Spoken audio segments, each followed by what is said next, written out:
Welcome back. Welcome in. It's Country Roads Confidential at earsports.com. This is a Paramount podcast. I am Mike Casaza, joined by Chris Anderson. Chris, today we are going to get ready for the start of, all right, saw this on Twitter, Hmm. sports writer thing. Training camp, fall camp, preseason practice, football. What do we call this? Because it's not fall. It's not even August. I can't call it fall camp. I cling to my summers too much. Preseason practice, but maybe that's the 2 weeks before the game and not the 2 weeks before the 2 weeks. I think it was Zach Barnett from Football Scoop said training camp. So kind of like if we're gonna NFL everything, maybe it's NFL. Anyways, whatever it is, it starts Wednesday. What do we call this? One way or another, I think we have to differentiate because you mentioned it, the 2 weeks of the 2 weeks. And over the years, we've heard every coach has said maybe Rich will be different. I doubt it on this front. I think most coaches take the same kind of approach to it of this whole month, that the first 2 weeks of this month are installing or reinstalling things, evaluating the depth chart, checking guys out.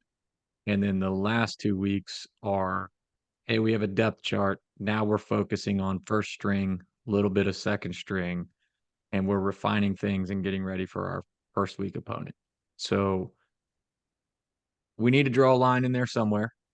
I mean, yeah, like you said, I think it used to be, hey, the first 2 weeks were fall camp and the next 2 weeks were preseason practice.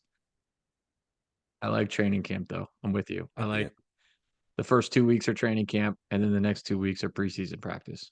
Yeah. I'm Mike. That's Chris. We're going to talk about the start of training camp on Wednesday at West Virginia. We're going to do this our way. We're going to bring back a draft. We're going to draft our top three training camp storylines. And by the way, this is going to be the first of how many drafts? Because we are going to do our pick our starting 12 or 22 draft, Yeah. right? And Yeah. compare our teams. I Travel hope. roster's interesting this year.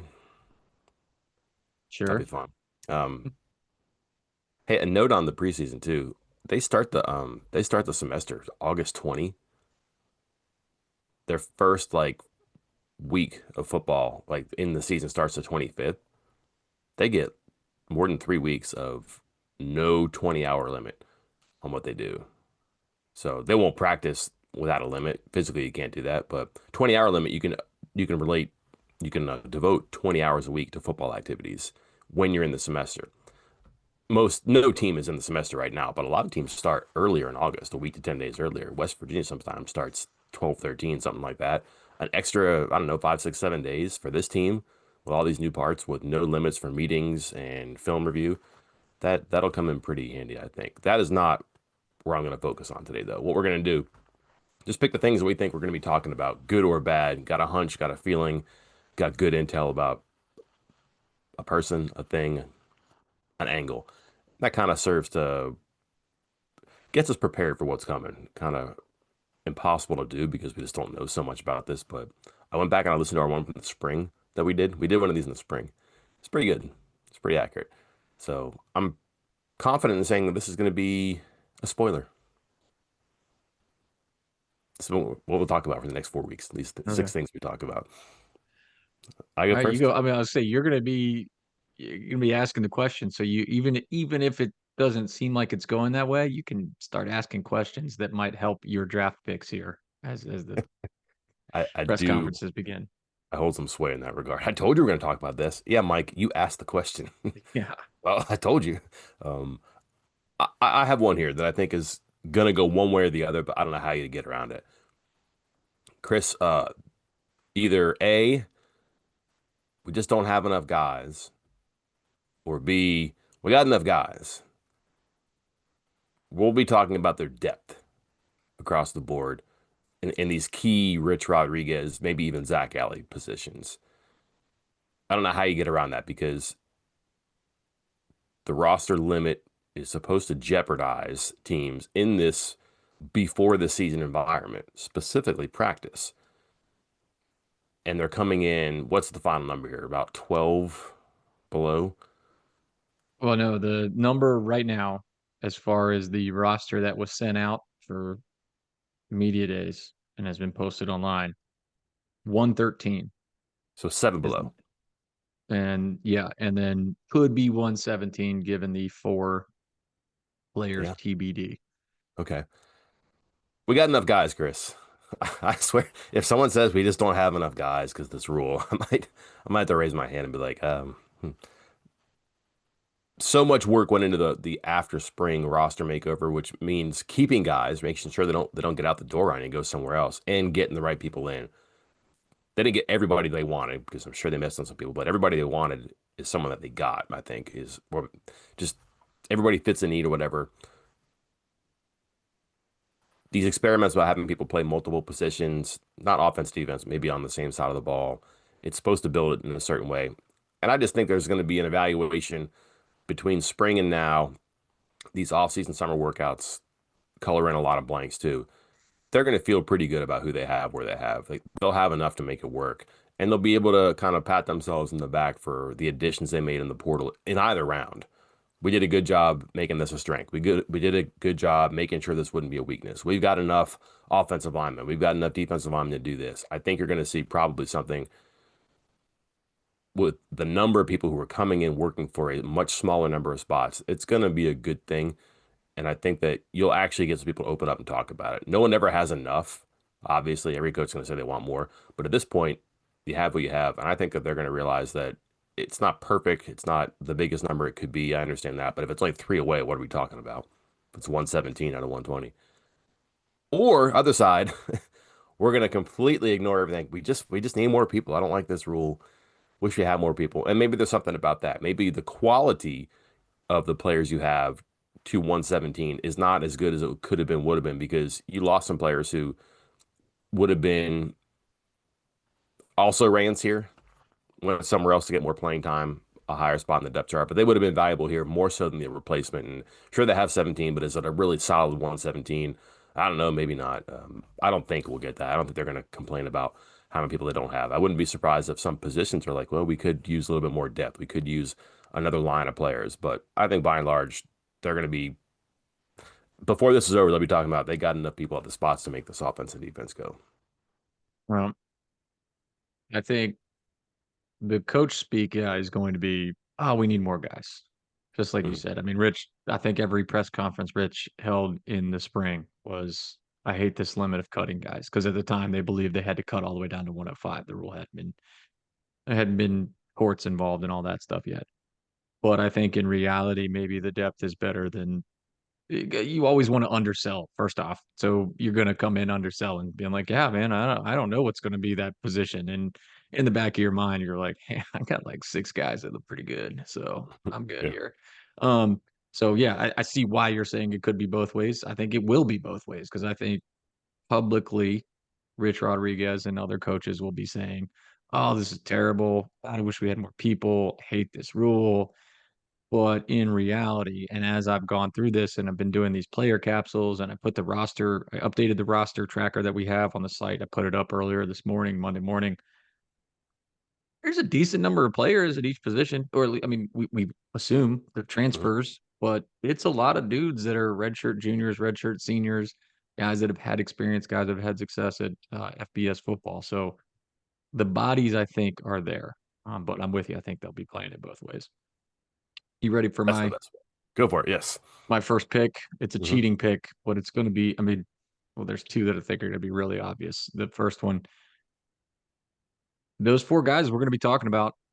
I know the coaches aren't going to want to talk about it. I'm sure I know you tried to ask about it at Big 12 Media Days. There wasn't a whole lot to talk about publicly on the record, but you're not bringing those four guys in for no reason. You're not bringing in four sixth, seventh year seniors with success at other schools because they're backups.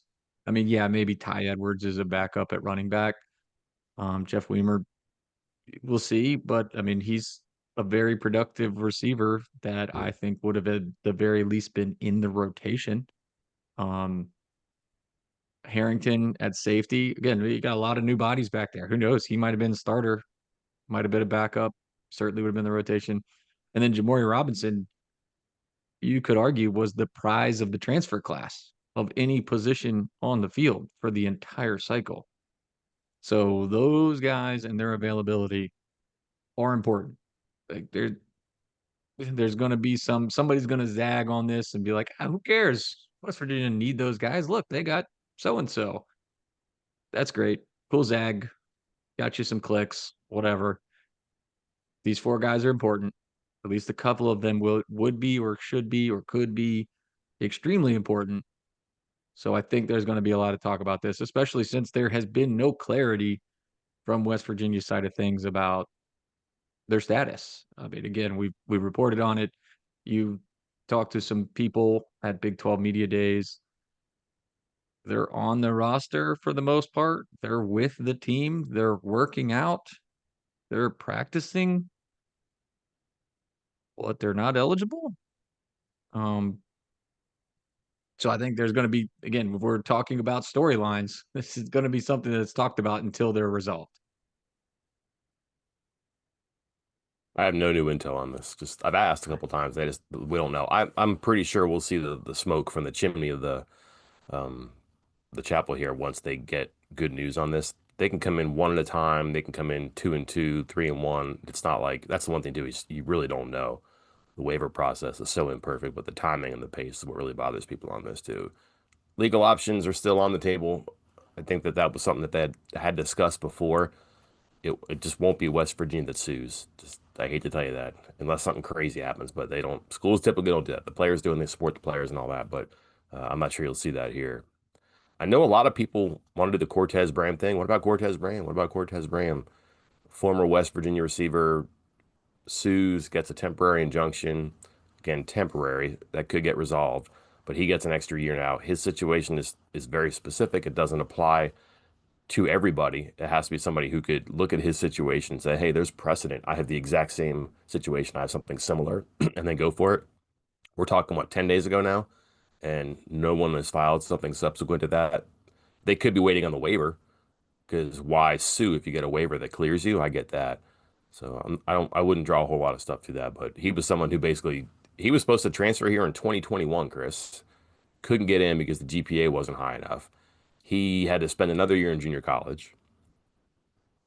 That works against his 5 year clock. But he says, hey, did you know that the GPA requirement to transfer from a 2 year school to a 4 year school is harder than it is for a 4 year to a 4 year? That's not fair.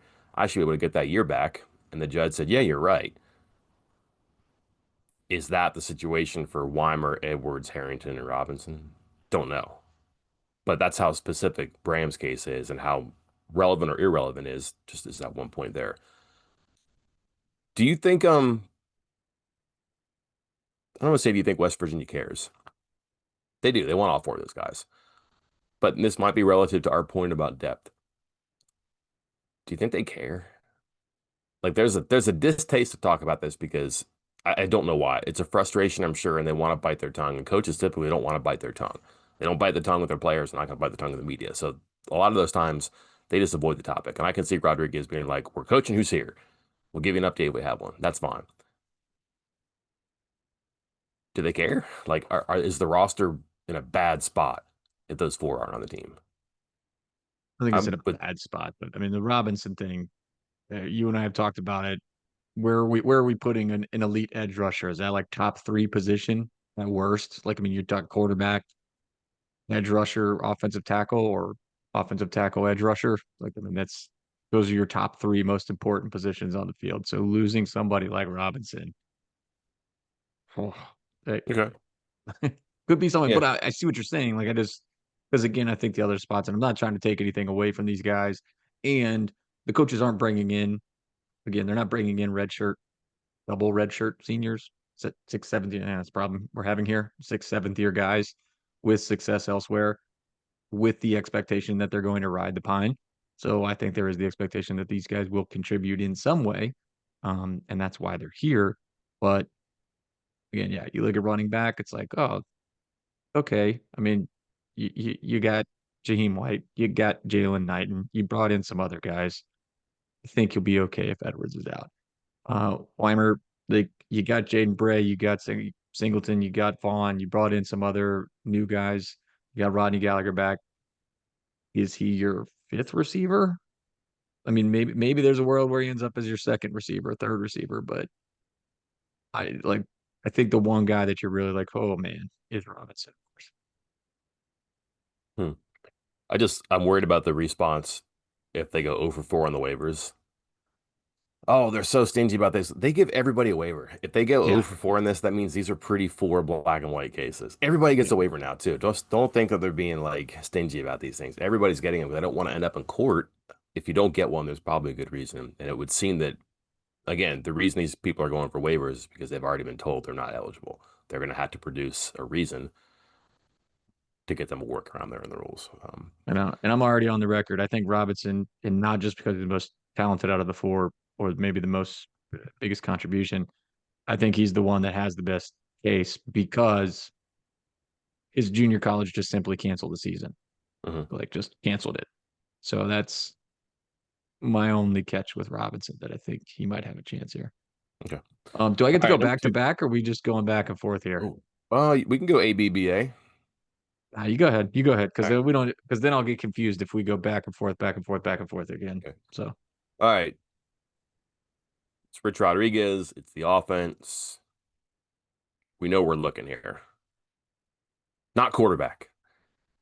I just gonna play fake on you there. Running back. Okay. This could go in just very different directions with how they establish a pecking order. If Edwards is your number two running back, that is way different than if Jalen Knighton is your number two running back. If Edwards isn't on the team, you kind of lose that big body. Hubbard would be your next big body guy too, and he's not Edwards. You could see a situation where their top people, which would be their top producers, performers in the preseason, are small, quick, fast guys. That could be totally different if Hubbard and Edwards have really good camps. I'm assuming here Jaheim White is going to be the top of your pecking order here, no matter what. But Chris, if they're going to hand the ball to three people in a game, let's pause there. Are we doing this again? Are we finding handoffs for three people in a game, and also the running back, and maybe sometimes a receiver? Or are we? That's kind of part of my point here. My number two is what is the result of the camp, of the training camp, of the preseason relative to the running back position? What is their rotation, their platoon, their top three, let's say? Because if you go, for example, White, Knighton, Sincere Bowers, that's very different than White, Edwards, Hubbard. If you go White, Hubbard, Knighton again, like there's just so many combinations, which is probably part of the point here. But they're gonna have a starting point. And let me just go over some of these names here and sizes. We know White, 5'7", 192. He looks completely different physically. There's not a lot of fat in that body. It's a lot of ripples and muscles. Number two, possibilities here. Ty Edwards, 6'2", 228. Big guy. Dior Hubbard, 5'10", 190. So he's the same weight as Jaheim White, 3 inches taller. Knighton, 5'10", 185, college veteran. Like he looks good when he runs. Bowers, I think people think he's a smaller guy. He's 5'10", 190. And then Kanan Katzer, 5'9", 189. So you've got this collection of 5'9", 5'10 running backs who are in that 190 range. You also have the bigger running backs who are north of 5'10", 190, 228. It could be a slash and dash. It could be a dash and bash. How are they going to line? Like, what's going to happen? What is this going to look like? I go in with like very few expectations here because again, I don't know if one of the running backs is even on the team, if he will be. But if your top three are speedy guys who are probably going to lend to playing outside zone a lot, stretch plays, that's different than if you got a guy like Edwards and maybe Hubbard who can hammer it inside, and now you got inside outside zones. It can send your playbook in one particular direction. It can unlock your playbook in multiple directions. And then, yeah, the running back is going to defer some carries to the quarterback, of course, and then probably some slot receiver stuff too. So, again, how does that look? Who are the slot receivers that might get their hands in the ball here? That'd be fun, interesting to watch. And another part about that too is if you have these two back sets, your bigger body is going to be the second back more often than not. It's just hard to have, if you have two running backs back there and they're both small guys, you're probably running it. You're probably running it because you're not asking those two small guys to pass block unless they're really good at it. And again, maybe that's something we learned too, but you can do a lot more two back stuff if you have a bigger second running back there, which would be Edwards or Hubbard, or maybe, I don't know, Knighton's an older guy and is like, he's got some physical maturity. But the more I think about that, top two, top three there could really influence not just who runs the ball, but how they run the ball. And that might be reflective of the offensive line. Hey, we should put speedy guys in the top of our depth chart because we're not great inside, guard, center, guard. We're pretty good outside zone. Let's try that. And conversely, if they're really good on the inside, they may want to have some people who can handle inside zone, who can handle power plays and gap plays up the middle. So something to keep an eye on there. The good thing is they have a lot of running backs, a lot of possibilities. I don't want to say the bad thing, but like the opposite of good is bad. So the bad thing, I guess, would be you've got to figure out what your best possibilities are. And you got 4 weeks to do that. That's fine. But it'll certainly be something to watch. I'm interested to see because my first thought was, yeah, I don't think they shared the load last year at Jacksonville State, and they didn't. Um, Trey Stewart, running back, 278 carries. Would you like to take a stab? And quarterback Tyler Huff, 227 carries. Would you like to take a stab at the general vicinity of the next highest number of carries on the team? It was under 100, wasn't it? 39. Okay. Way under So 100. way under. And I Yeah. thought, well, there's your answer. Except it's not. Last year was the outlier as far as Rich Rodriguez goes. You go back to 2023 and it's split with the running backs 146, 92, 93. Three different guys getting a good number of carries. 2022, similar 114, 123, 60. You go back to Arizona, um, even with like Khalil Tate as the quarterback, but then you get the running backs 146, 128. Like he's splitting him up. So I think last year was the anomaly, and I wonder what that is. Was Trey Stewart simply that much better than the other running backs? Was it that clear? Was he that much healthier, able to, stay healthy? Was he more well conditioned to carry that load? Does Jaheim White fill that? Is this a Trey Stewart? Like Jaheim White is Trey Stewart and everybody else is everybody else that was on Jack State last year? Or is this going to look more like the Arizona um, days where everybody got running backs, or the first 2 years at Jacksonville State where everybody got rushes? Yeah, I'm interested to see that because again, I thought I had the answer when I looked at last year, but last year was the exception to what it typically is with Rich Rodriguez. That lends you to question, is that the new normal? Because that offense is humming. And I don't think a lot of teams that have had a lot of fun playing them and had a pretty simple thing going. Do you collect all this talent and focus on just White? That's dangerous. If he gets hurt, then you don't have a lot in reserve there. If he's just not good enough, you don't have a lot in reserve. So that's another wrinkle too. Maybe an old dog learned new tricks, and he said, you know what, we got one really good player. Let's max out his opportunities. He had that with Slayton, and that guy deferred a lot of handoffs to what was that quarterback's name? Yeah. Okay. White, yeah. And then the little running back number seven, Divine. So do they have that talent back there? We'll see. But yeah, I mean, for reasons you mentioned too, addition to mine, that is something that probably want to monitor as we go along here. All right. Related, not the quarterback. You mentioned him though. Offensive line. I think it's going to be outside of, quarterbacks thing, and we'll touch on that, I'm sure, at some point. But who and what is this offensive line? They have brought in so many new guys, so many upperclassmen. They brought in a handful of guys for the spring, and then let's just say it didn't seem like things were overly positive with the offensive line from the spring, and then they brought in another handful of offensive linemen with the intent to start.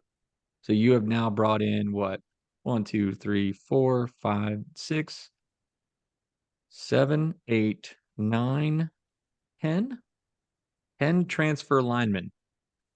You have a few guys returning, including one that you sent to Big 12 Media Days, which some people are taking as an indication he might be a starter. A couple other returners that are in contention for starters. But last I checked, you only have 5 spots on the offensive line. And despite what offensive line coaches love to say about having 8 and 9 and whatever, you play 5, maybe 6. Do they have 5 or 6? Hmm. Where are the 5 or 6? Where are they playing? Who's playing? I mean, some of the guys that we talk about or we hear about most, or maybe that have had the most sustained success so far in their collegiate careers, they all kind of play the same position. Like Walter Youngbear, Carson Lee, they're interior linemen. Landon Livingston's the guy that you sent the Big 12 media days. He's an interior lineman who's playing tackle. I just think there's so many question marks on the offensive line, and that position obviously is always important, but given this offense could be even more important. And all I just keep thinking about was the 8 minutes, I think, you were allowed to see practice in the spring. And one of the first things you tried to do was take note of who was playing offensive line and write down a quick two deep. And I think your two deep of the offensive line before you even got past the one deep started including walk-ons that were leaving the program after the spring, that it was just that dire situation. Now, some of that had to deal with a couple of those guys were injured. Some of these guys weren't in the program yet, but it just it seems like the most question marks for a room on the entire roster. And I think that's why it's going to be the talk, one of the top topics of fall camp, training camp, and preseason practice. I fear it's going to be really hard to track though, because I think if I saw the schedule came out yesterday for media opportunities, I think Jack Bicknell is once, and is it early? I think it's early, um, which means he's not going to know a whole lot. So it's going to be really hard to track. Oh, we moved this guy from guard to tackle. We moved this guy from left to right. This guy's snapping now. You are And that's aware why that it's they wouldn't even say a player's name in the spring, right? You think we're going to get answers on that? no, and that's why again I know coaches especially kind of roll their eyes at why the media's got to be out there for stuff, and need to is extremely relative. I understand that, but even just jotting down, oh, these guys are the second team. We're running the twos with the ones today. That's fine. But if this guy was a guard and he's a tackle, if this guy was a center and he's a guard, those are developments you want to track. And there's going to be a lot of that. Now, I understand too that if you went out there the first week or 2 weeks, you're going to see players in motion every day, because it is a lot of trial and error, and hopefully not too many errors, and ideally fewer trials as you go along, because you have more questions at the start than you do 5 practices in, 10 practices, and so on and so forth. So, interesting to note on that media schedule, zero open doors for the media to go in and watch practice, even 8 minutes. Caveat: I suspect they'll open things up at some point in the future once they figure out when it's safe. um, So they they got that have to darn moat their around. credit, in the past they have added a couple when it wasn't previously listed. So Mhm. holding out hope. Yeah. But I think that'll be later on when you're not going to see a lot of that experimentation, trial and error stuff too. And frankly, like, you're not opening against Penn State or Maryland or anybody Yeah. like that. You're opening against Robert Morris. You Would could you send them the as playbook and win by 3 scores, okay? So I think you're probably okay there. I But think, yeah, I think that's it'll be okay if a couple Robert Morris coaches make their way into the stands and watch on fan day. It'll be fine. um, To answer your question, yes, one time with Jack Bignell. It is practice number 9 though, so you'll get about halfway through. I think that'll okay, that's be good. what, right when they're about to switch to no, no, not when they're about to switch to preseason practice from training camp. Still be in the middle of training camp, but it is practice 9. Okay. But yes, only once. Do you do you have yeah, you have 5, right? Have Players, what? offensive linemen. Like a guard, 2 guards, a center, 2 tackles in your mind.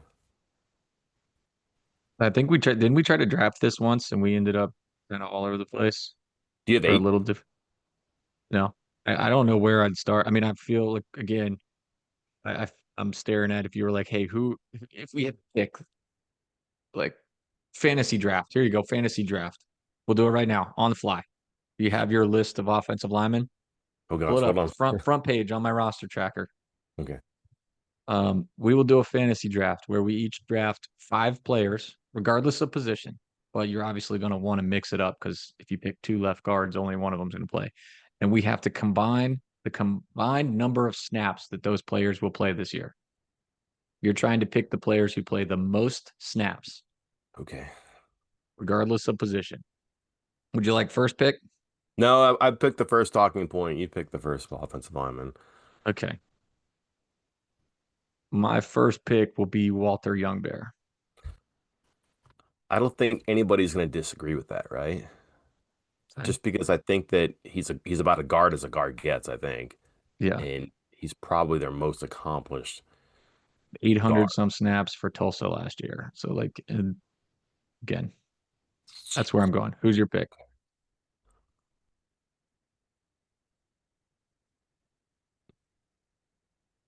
Well, this is tough. Would that be crazy to go Tykees Crawford? Go for it. All right, Crawford. I'm not. I'm going Carson Lee. And again, but then I'm running into the, all right, so now is that a left guard and another left guard? Or is that my center, even though they sent Landing Livingston to Big 12 Media Days? Am I jumping the gun because I'm picking another center instead of Livingston? Feel comfortable with Carson Lee. I mean, I know he didn't cut it at Mississippi State, but he played a lot at Eastern Michigan. Like Mhm. he might be more than anybody on the team, if I'm remembering correctly, have the most experience. He's Mhm. played the most snaps of anybody. I think he's played more snaps than Walter Youngbear during his Okay. career. Well, then I guess I would take Livingston after that. Now, but like I do think it's a question as to who started the center right there. I think that's going to be a competition to the end because Lee has played center. Um, Yeah, Lee is but if I'm right guard and center when he was at Eastern Michigan and has over 1,100 snaps the last two seasons. Yeah, I'll just go Livingston because I think there's a high probability, higher than maybe who's left on the board, that he's going to play a lot of snaps there. I'm not sure he's the best offensive lineman on the board, but if we're looking at aggregate snaps, then yeah, he'd be my pick there. And this is where, in my mind, I mean, in my mind, I think I picked the top two, but I think you picked number three and four. And then I am falling off a cliff. You could tell me anybody, and I would be like, sure, yeah, that guy's number five. Um, and where am I going to go? I'm going with Chemo Macanioli. Yeah.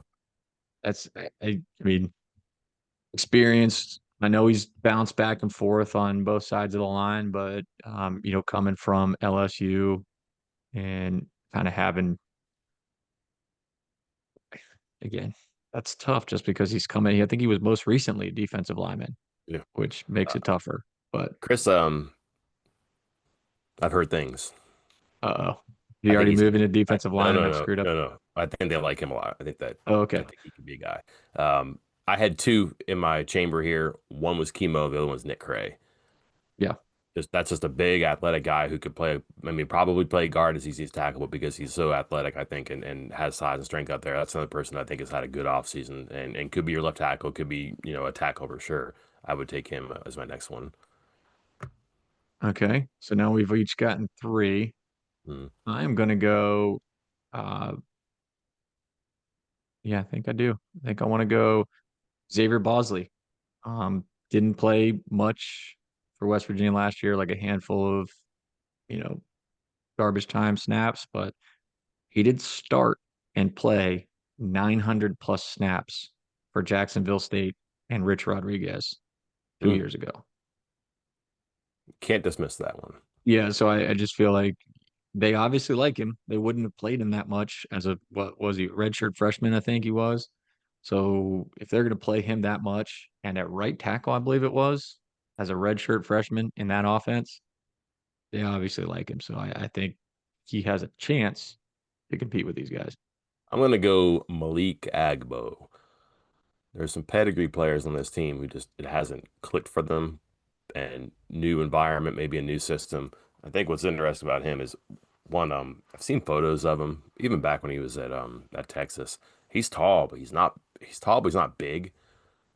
So could he be a guard? I don't know, but man, those Rodriguez offensive linemen, like they gotta move. And if he's 6'4", like 275, 280, like, oh, he's not big enough. But guy's a junior and he could fit into this scheme right there, and it just might be something that they unlock there. Um, I got to go outside since I went Young Bear, Lee, Chemo might be outside, but I'm torn on a couple guys, but I think I'm going with Phil Clay. Yeah. Um, he hasn't played at this level, but he's got over 1,100 snaps at North Alabama the last 2 years, starting at right tackle. So, given the fact that I've taken a lot of interior linemen, I think I got to go with another tackle here. All right, I'm gonna stick with pedigree then. I just like talent, right? And Josh Isosa's there, and he was I mean, a pretty celebrated recruit for Oklahoma. He'll be just a redshirt freshman.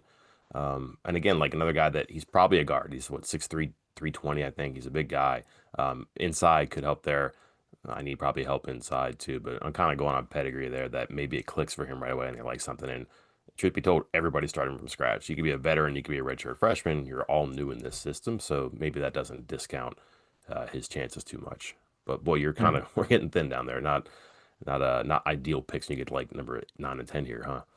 Yeah, I was gonna say, and we've left a couple guys off that maybe they end up in there, but I think that was to my point of I'm not sure where you go after the first couple. Because again, it could be a lot of different guys. I'm not saying it's all terrible, but we didn't pick Donovan Haslam, who started at Yeah, left tackle for Austin P. We didn't say Aiden Bussell, who transferred in from Tennessee. No, I think he played in like two games and redshirted and all that stuff, but that's an option. Again, and everybody else is pretty young. Like Wyatt Minor transferred in, but he was playing at Youngstown State and didn't really play. Robbie Martin Cooper redshirted at Young. NC State, but Cooper Young, yeah. So we'll see. I just don't think I'm not confident. I'm not confident yet in the answers outside of maybe two or three guys. So we'll see. Okay, Your my turn. pick? Yeah, this is last one, right? Number three. Yeah. So relative to the offensive line, this works. So this is kind of a related point. What are they doing about tight end? And this is not me being tight end guy, and I'm not going to write, is this the year they use the tight end? They're not going to use the tight end in the passing offense, except that, Chris, they have some receiving tight ends with ball skills. Like, there's no doubt about that. Like, they have some guys who are playmakers in the air who've done good things before. Grayson Barnes has some legitimate highlights, not just like one good play. He's been a productive receiver. Um, and he's turned in some good moments there.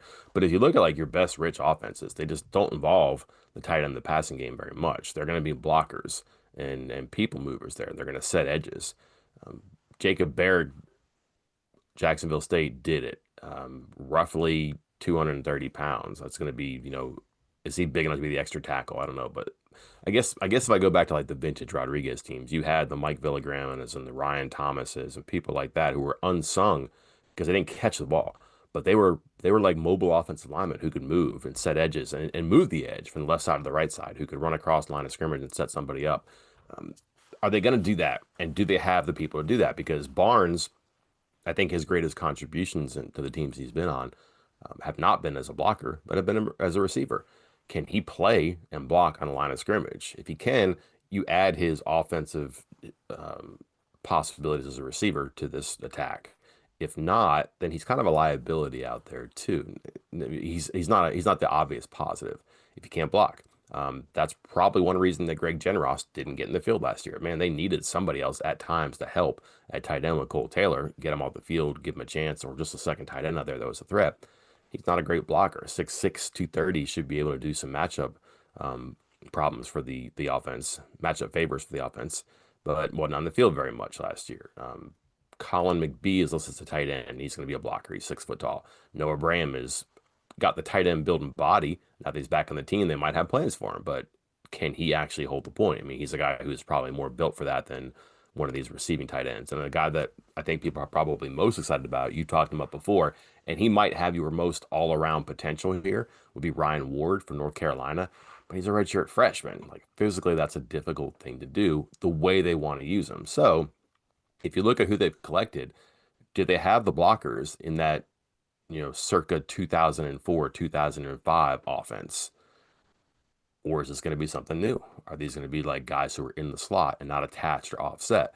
Are they going to be a third or fourth receiver who blocks in the slot? Is it going to be somebody who could motion into the backfield and line up? I don't know, but they've certainly put some focus into this. Like you don't get a Ryan Ward and a Grayson Barnes, two, I would say different players, unless you're up to something. And Barrick obviously knows what he's doing, but how they used him last year, I mean, Chris, you can go over his snap counts and his statistical contributions. It wasn't prolific, but was a valuable player for what they did, but kind of quiet.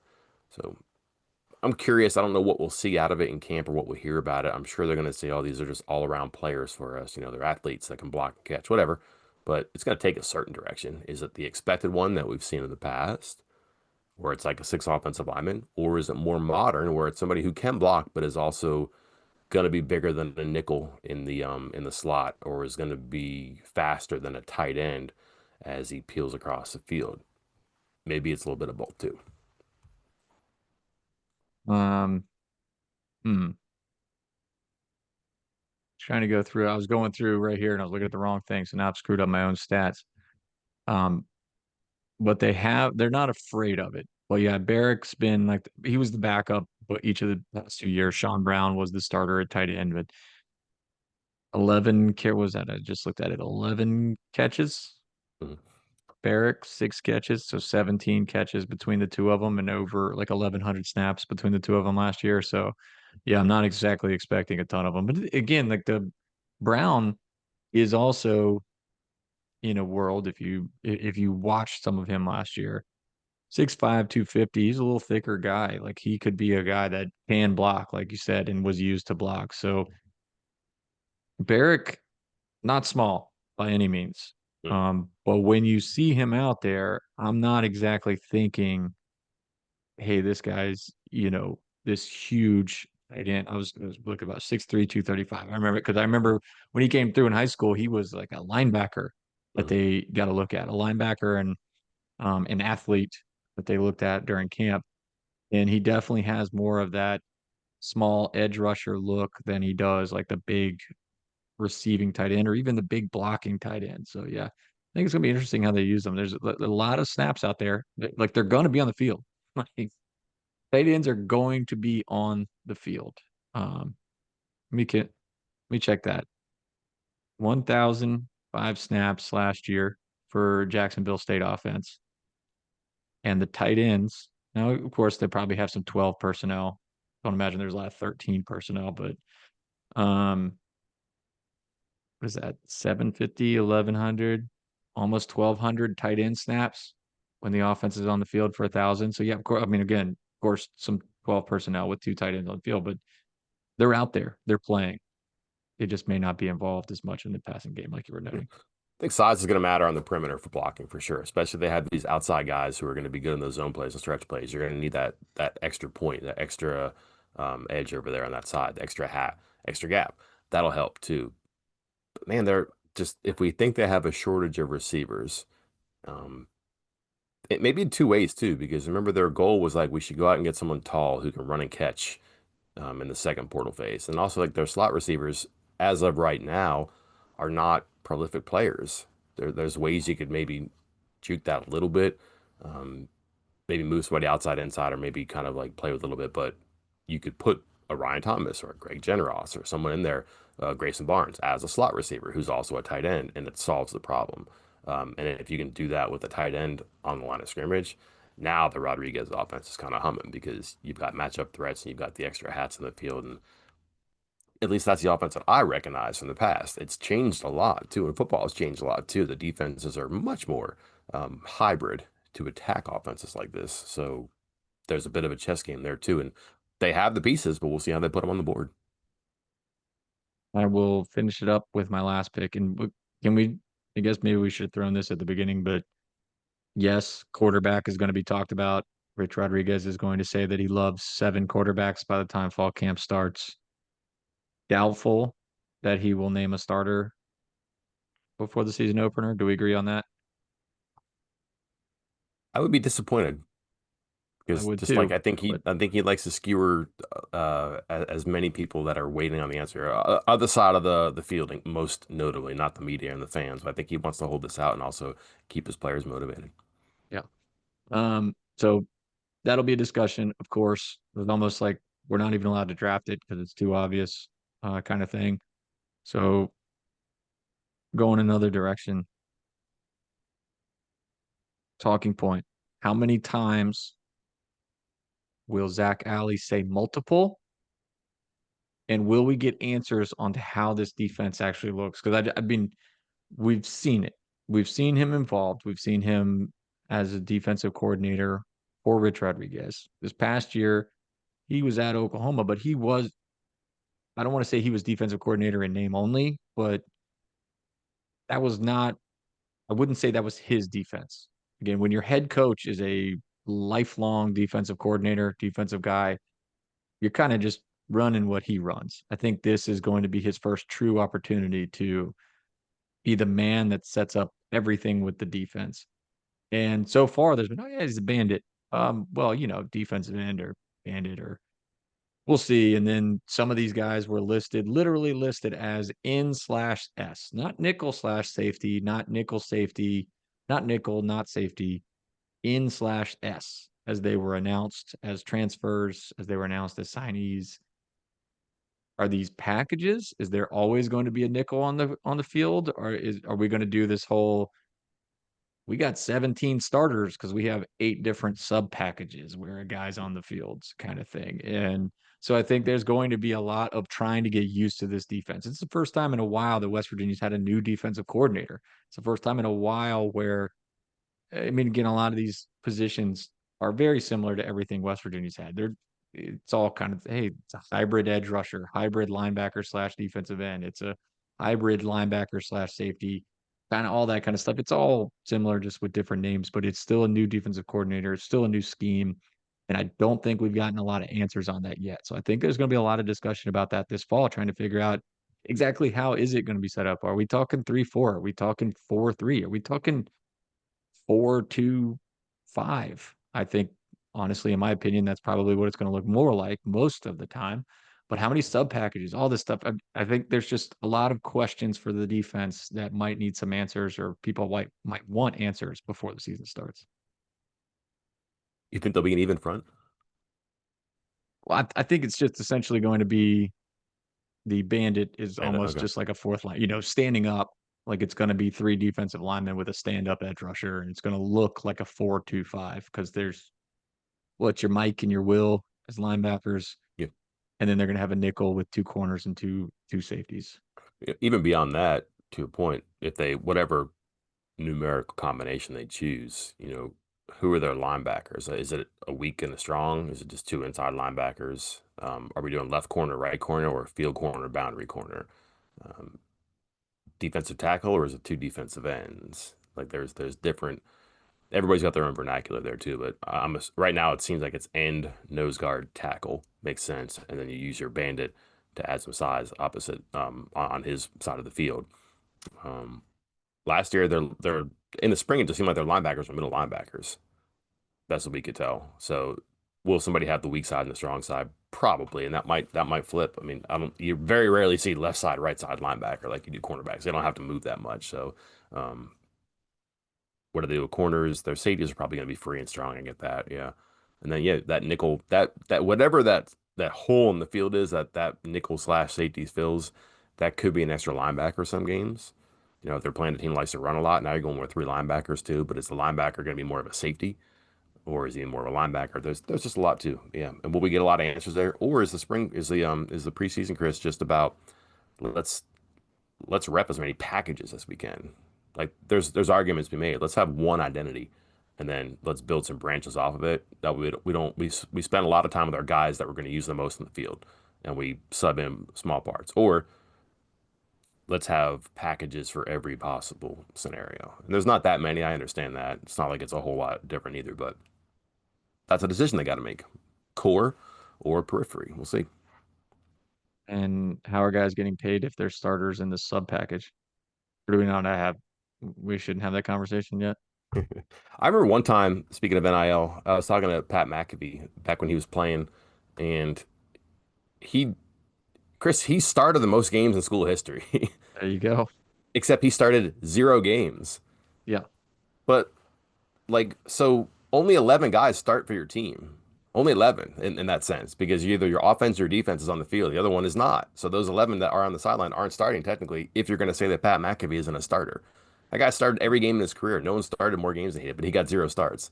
So why am I on this rant? I don't actually remember it now. Oh yeah, yeah. If you're the 12th defensive player, but you play the 4th most snaps, are you a starter? You're on the field to start, Yeah. but like you're in that package, that there's going to be scenarios like that for sure. If you're the second tight end and you're on the Yeah. If field a you're ton, the first, what you call it, the first nickel, but the nickel's not on the field, they have 3 linebackers instead of a nickel. hmm. So you're not starting, or you are, or yeah, like I love that. Like, oh, we have 14 returning starters on offense. That's not possible.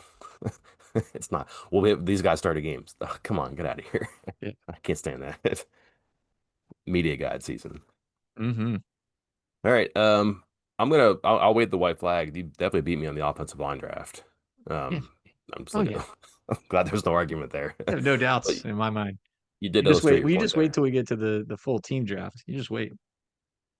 All right, I'm gonna go do my reps right now. Yeah, that starts on Wednesday. Just Rodriguez on Wednesday. There's 18 days and 16 media availabilities, so we'll get to talk and listen a lot. And ideally, we'll knock on wood somewhere here that 2, 3 days to let us in to look at some stuff. Ideally, 16 days, but um, baby steps. Get one day first, see how it goes. Let's get 9 minutes, behave ourselves. We'll get 15 next time, and maybe it's like the full 30 by that third invitation. We'll see. Yep. Rich Rodriguez on Wednesday. Rich Rodriguez and Zach Alley on Thursday. Frickett and Rod West on Friday. Rodriguez and Larry Porter on Saturday. Just to give everybody a preview for the week and nothing on Sunday. So Day of rest. let's Anything do it. else going on this week? Are you out of baseball stories? I'm out of baseball stories for now. There Oh, is a baseball camp coming up next weekend. are you Heads up. coming up? I don't know. We'll see. One of us will be there. Yep. Can't tell anybody that, man. It's supposed Yeah, to be our secret. Ross Hodge, news conference, spoke a lot. Did you catch any of that? I did. Need a new player, need a new staffer. He's going to be an assistant coach. Some idiot raises his hand and says, Coach, you already have 5 assistant coaches. And the head coach has this look on his face like, oh, he figured it out. Um, so they're going to make room. It seems like they're going to hire an assistant coach here. It seems like sometime he made it seem like it was imminent. And would not be surprised if that's done and that coach comes with a player, not comes with, but is attached to a player that might fill out the roster too. Some potential there. Who it is, eh, got some ideas. Trying to confirm it. Not a secret to some people, I don't think. We'll see. What do you think about adding a player? Sure. I mean, might as well. I mean, I don't. What did he say? Hodge was like, everybody looks at the roster and thinks you need another big.